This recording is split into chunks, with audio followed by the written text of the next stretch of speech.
तो last part में हमने देखा था कि किस तरह सियुन की लाइफ में बिल्कुल भी खुशी और फन नहीं था और वो बस हमेशा पढ़ाई में डूबा हुआ रहता था। पर दो दोस्त सूहो और सियोक के आने के बाद उसकी लाइफ में चेंजेस आना शुरू हो जाते हैं। पर सियुन की उसके एक क्लासमेट यंग बिन के साथ हमेशा बहस होती रहती थी और उनकी बहस एक दिन इतनी बढ़ जाती है कि यंग बिन सियुन को मारने के लिए एक किलर को हायर कर लेता है। पर सूहो जो कि एक अच्छा फाइटर था, उसने सियुन को बचा लिया था। पर जब उस किलर के बॉस को ये पता चला था कि वो एक बच्चे से पिटकर आया है, तो वो सियुन और सूहो से बदला लेने का डिसाइड करता है, जिसके बाद वो उन सभी को डराते हुए 15 लाख रुपए लाने को बोलता है। पर सियुन, सूहो और सियोक मिलकर बहुत ही बहादुरी से उस बॉस को पुलिस से पकड़वा देते हैं। पर सियोक के फादर सियोक को बहुत मार रहे थे क्योंकि वो उसे बिल्कुल भी पसंद नहीं करते थे। अब आगे इस पार्ट की शुरुआत में हम देखते हैं कि इनके इस कारनामे की खबर पूरे स्कूल में फैल गई थी, जिसके कारण सभी लड़के उन सभी से दोस्ती करना चाहते थे। वहीं सियोक, सूहो और सियुन के बीच काफी अच्छी दोस्ती हो गई थी, जिसे देखकर बाकी बच्चे थोड़ा जेलस फील करते थे। पर कुछ दिनों बाद से सियोक परेशान रहने लगता है और उसे गुस्सा भी बहुत आने लगता है और वो गुस्से में एक दिन क्लास के एक लड़के से उलझने चला जाता है। पर सूहो सही समय पर आकर सियोक को रोक लेता है। इधर सियुन और सूहो को सियोक के इस बदले हुए रूप को देखकर कुछ समझ नहीं आता है और एक दिन जब सियुन, सूहो, सियोक और वो लड़की जिसका नाम यंग ही था, वो सभी क्लब में जाते हैं जहां सियोक सबके लिए ड्रिंक्स लेने जाता है, तो कुछ लड़के सियोक से बात करने की कोशिश करते हैं, पर सियोक उनसे छुप जाता है और जब वो वहां से चले जाते हैं तो सियोक वापस अपने दोस्तों के पास आता है, जहां वो देखता है कि यंग ही उसके फोन से किसी से बात कर रही थी और वो उसे बता देती है कि वो सब कहाँ है। तो ये देखकर सियोक जल्दी से अपना फोन लेकर कॉल को कट करता है और वो यंगी पर भी गुस्सा होने लगता है, जिसके बाद उन दोनों में थोड़ी बहस हो जाती है, जिससे यंगी नाराज होकर वहां से चली जाती है। तो सूहो उसे मनाने के लिए उसके पीछे जाता है। इधर वो लड़के जिसे यंगी ने कॉल पर इनकी लोकेशन के बारे में बता दिया था, वो वहाँ आ जाते हैं और ये वही लड़के थे जिनसे सियोक छुप रहा था। वो सभी लड़के वहाँ आकर सियोक से अकेले में चलकर बात करने के लिए बोलते हैं, पर सियुन उन सभी से ये बोलकर मना कर देता है कि सियोक की तबीयत अभी थोड़ी ठीक नहीं है। अब धीरे धीरे सियोक सियुन और सूहो को भी इग्नोर करने लगता है और उनके बार बार कॉल करने पर अपना फोन स्विच ऑफ कर देता है, जिसे देखकर ऐसा लगता है कि सियोक यंग बिन के आ जाने के कारण उन सभी पर गुस्सा है। पर जब सियुन और सूहो सियोक के घर आते हैं तो सूहो उनकी फैमिली पिक्चर देखकर उसकी फैमिली की तारीफ करने लगता है, पर सियोक बताता है कि उसके फादर ने उसे अडॉप्ट किया है। इसके बाद वो सभी बैठकर बात करने लगते हैं, जहाँ सियुन सियोक से उसके परेशानी का कारण पूछता है, जिस पर सियोक पहले तो कुछ नहीं बताता, पर उन दोनों के फोर्स करने पर सियोक बता देता है कि वो लड़के जो कि लास्ट नाइट क्लब में मिले थे, उनके कारण ही वो परेशान है और वो वही लड़के हैं जो कि उसे उसके पुराने स्कूल में बुली किया करते थे, जिसके कारण सियोक ट्रांसफर करा के यहाँ आया था। तो ये सुन के सियुन और सूहो सियोक के साथ उन लड़कों से मिलने जाते हैं, जहाँ सियोक गुस्से में उस लड़के को मारने ही वाला था, पर सूहो उसे रोक लेता है, जिससे सियोक सूहो पर भी गुस्सा हो जाता है क्योंकि उसे लग रहा था कि सूहो उसे अपना गुलाम समझता है। पर सियुन उन दोनों को शांत करा देता है। पर सूहो को अब सियोक का ऐसा बिहेवियर अच्छा नहीं लग रहा था। साथ ही सियोक उन सभी लड़कों के साथ बदला लेना चाहता था और सियोक की इस काम में हेल्प करके वो बुली करने वाले लड़कों की गैंग इस मौके का फायदा उठा लेती है, जिसकी वजह से सियोक उन सभी लड़कों का दोस्त बन जाता है। पर वो लड़के बदमाश किस्म के लड़के थे और सियोक भी अब गलत संगत में पड़ जाता है, जहां अब उसे अल्कोहल और स्मोकिंग की आदत भी पड़ जाती है। साथ ही वो रोज क्लब जाने लगता है, जिसके बाद सियोक सूहो और सियुन से अपनी दोस्ती तोड़कर यंग बिन से कर लेता है। आगे सियोक हमेशा सियुन को इग्नोर करते हुए उन सभी बदमाश लड़कों के साथ गलत काम करने लगता है और लड़कियों के साथ फ्लर्ट करता है और वो सभी लड़के इस बात का फायदा उठाकर हर काम के पैसे सियोक से ही भरवाते थे। तो ये देखकर सियुन को सियोक के लिए फिक्र होने लगती है, क्योंकि वो जानता था कि सियोक गलत रास्ते पर जा रहा है और वो उसे समझाने की कोशिश भी करता है, पर वो सियुन की बात नहीं मानता। अगले दिन जब सभी बच्चे कैंटीन में लाइन लगाकर अपना अपना लंच लेने के लिए खड़े थे, तो सियोक और उसके नए दोस्त लाइन तोड़कर सबसे आगे चले जाते हैं।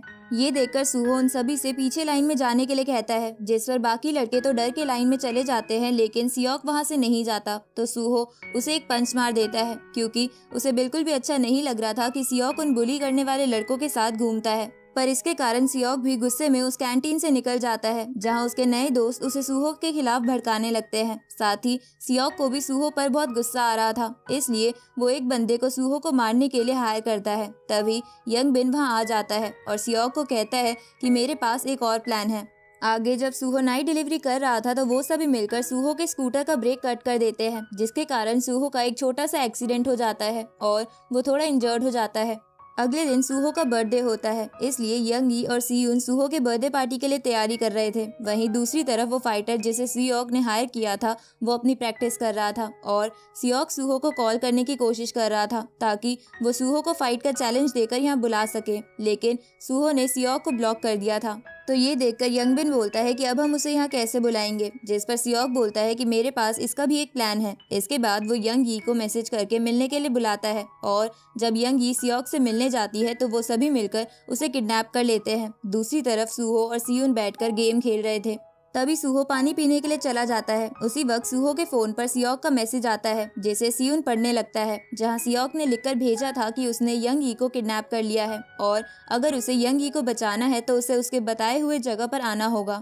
अब ये बात सियून सूहो को नहीं बताता और सभी मैसेज को डिलीट करके खुद उस जगह के लिए निकल जाता है, जहाँ वो सूहो को झूठ बोलता है कि वो पास वाले स्टोर में कुछ खाने के लिए लेने जा रहा है। जिसके बाद वो उस जगह पर आ जाता है और वो अपने हाथ में एक लोहे का टूल लिए हुए था और सियून किसी तरह यंग ई को वहाँ से भगा देता है और खुद उन सबसे फाइट करने लगता है, जहाँ वो एक लोहे की रॉड से यंग बिन को मारने ही वाला था, पर वो फाइटर जिसे सियोक ने हायर किया था वो बीच में आकर सियून को पीटने लगता है। जिसके बाद यंग बिन भी उस रॉड को लेकर उसे मारने ही वाला था, पर सियोक उसे रोकने के लिए बोलता है, लेकिन यंग बिन उसकी बात नहीं मानता और सियून को पीटने लगता है। तो ये देखकर सियोक को गिल्टी फील होने लगता है और वो उन सबसे बोलता है कि यंग ई सूहो के साथ यहाँ आ रही है। ये सुनकर सभी लड़के वहाँ से भाग जाते हैं, पर असल में सूहो तो अपने घर में सो रहा था और सियोक ने उन सबसे झूठ बोला था। दूसरी तरफ यंग ई ने पुलिस को कॉल करके बुला लिया था, लेकिन सियून पुलिस को कुछ भी नहीं बताता और वो यंग ई को उन्हें सब बात बताने के लिए मना करता है क्योंकि वो नहीं चाहता था कि ये सब सूहो को पता चले। वहीं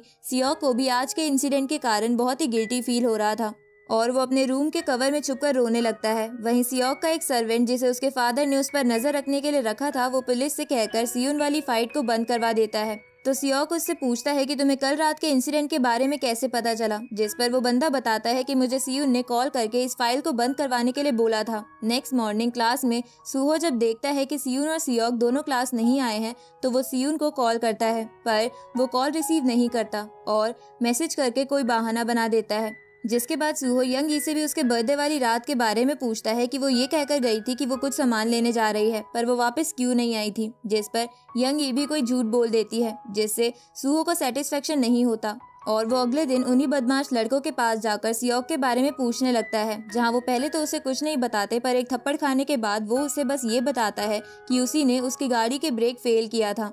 लेकिन सूहो को अब भी ऐसा लगता है कि वो कुछ छुपा रहा है। जिसके बाद वो सभी लड़कों को स्कूल के रूफ पर ले जाकर पीटने लगता है, तो एक बंदा मार के डर से सारी बात उगल देता है। दूसरी तरफ सियोक के फादर सियोक को बहुत मारते हैं क्योंकि अगर उसके कारनामे की खबर फैल जाती तो उसकी बहुत बदनामी होती। इतनी मार खाने के बाद वो गुस्से में घर से निकल जाता है, जहाँ उसे सूहो का मैसेज आता है, जहाँ उसने बोला था कि वो उससे मिलना चाहता है और अगर वो नहीं आया तो वो उसके सभी दोस्तों को मार देगा। वहीं सूहो यंग बिन और उसके दोस्तों को बहुत टॉर्चर कर रहा था। तभी सियोक उसी फाइटर को कॉल करके सूहो के बारे में बता देता है। दूसरी तरफ यंगी भी सियून को कॉल करके बता देती है कि सूहो को सारी सच्चाई पता चल गई है और वो अपने नाइट जॉब पर भी नहीं आया है। दूसरी तरफ सूहो भी सियोक के बताए हुए प्लेस पर आ जाता है, जहाँ वो सबसे पहले सियोक को एक जोरदार पंच मारता है और उसके बाद उसके बाकी चमचों को पीटने लगता है। तभी वो रिंग में उसी फाइटर को देखता है जिसे सियोक ने हायर किया था।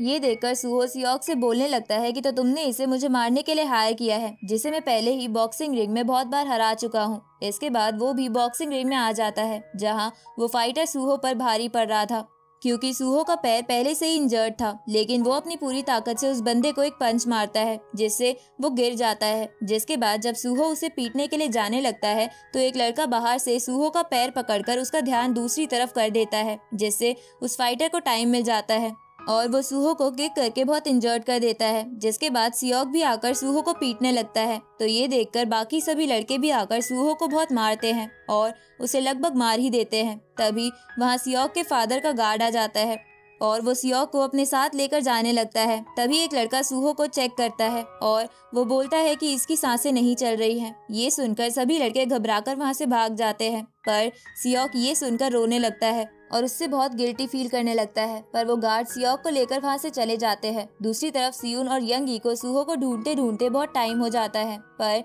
उन्हें सूहो नहीं मिलता। इधर सियोक के फादर का गार्ड सूहो की बॉडी को पुलिस के हवाले करके सियोक का नाम उस केस से निकलवा देता है। वहीं सियोक के फादर सियोक को बहुत मार रहे थे। नेक्स्ट मॉर्निंग जब सियुन क्लास में आता है तभी यंगी कॉल करके उसे सूहो के बारे में बता देती है कि सूहो की हालत बहुत ही क्रिटिकल है, पर वो अब भी जिंदा है और वो हॉस्पिटल में एडमिटेड है। ये सुनकर वो अपनी क्लास छोड़कर जल्दी से हॉस्पिटल में आ जाता है, जहां वो सूहो की ऐसी हालत देखकर बहुत रोने लगता है। जिसके बाद यंगी उसे क्लास में जाने को बोलती है क्योंकि उसका आज फाइनल एग्जाम था। लेकिन वो सूहो को ऐसी हालत में छोड़कर नहीं जाना चाहता था, पर उससे सूहो की ऐसी हालत देखी नहीं जा रही थी। इसलिए वो बहुत गुस्से में वापस स्कूल आकर यंग बिन को बहुत पीटने लगता है और वो अपने एक पेन को उसकी गर्दन में घुसा देता है और वो उससे उस फाइटर के बारे में पूछता है जिसने सूहो का ऐसा हाल किया था। तो वो उसका एड्रेस सियुन को दे देता है और वो उसे बताता है कि जब वो लोग फाइट कर रहे थे तो मैं वहाँ नहीं था, मुझे तो एक लड़के ने वीडियो बनाकर भेजा था। तो वो उस वीडियो को देखने लगता है कि जहाँ वो देखता है कि सियोक ने भी सूहो को बहुत मारा था। जिसके बाद सियुन एक रॉड को लेकर उस फाइटर को मारने के लिए उसके जिम में आ जाता है और जैसे ही वो उसे हिट करने वाला होता है तो वो फाइटर सियुन की रॉड को पकड़कर उसे दूर फेंक देता है। तभी सियुन को सूहो की बातें याद आने लगती है, जहां उसने सियुन को फाइटिंग की कुछ स्किल्स सिखाई थी। जिसके बाद वो फिर से उस फाइटर पर अटैक कर देता है, पर वो फाइटर बहुत पावरफुल था और वो सियुन को पीटकर नीचे गिरा देता है। वहीं सियुन को सूहो के विजन आने लगते हैं, जिसके कारण वो हिम्मत जुटाकर उस फाइटर को गिरा देता है और फिर उसे पीटने लगता है और वो उसे पीटते पीटते बहुत इंजर्ड कर देता है और वो एक डंबल से उसके पैर को तोड़कर वहां से चला जाता है। जिसके बाद वो एक सिलेंडर को लेकर क्लास में आ जाता है, जहां वो यंग बिन के दोनों साथियों को उस सिलेंडर से पीटने लगता है। वही सियोक भी क्लासरूम में ही था। इस तरह सियुन उन दोनों को मारते मारते बेहोश कर देता है। जिसके बाद वो सियोक को भी गिराकर पंच करने ही वाला था, पर वो उसे पंच नहीं करता और क्लासरूम से बाहर चला जाता है और वो सूहो के पास जाकर बैठ जाता है। कुछ दिनों बाद सियोक के फादर सियोक को बोर्डिंग स्कूल में भेज देते हैं और सियुन भी अपना ट्रांसफर करवा के दूसरे स्कूल में आ जाता है। पर सियुन के नए क्लासमेट भी बहुत बदमाश होते हैं और वो भी सियुन को परेशान करने की कोशिश करते हैं, पर सियुन अपना पेन निकालकर उसे गुस्से में देखने लगता है। और इसी के साथ ये सीरीज यहीं पर खत्म होती है।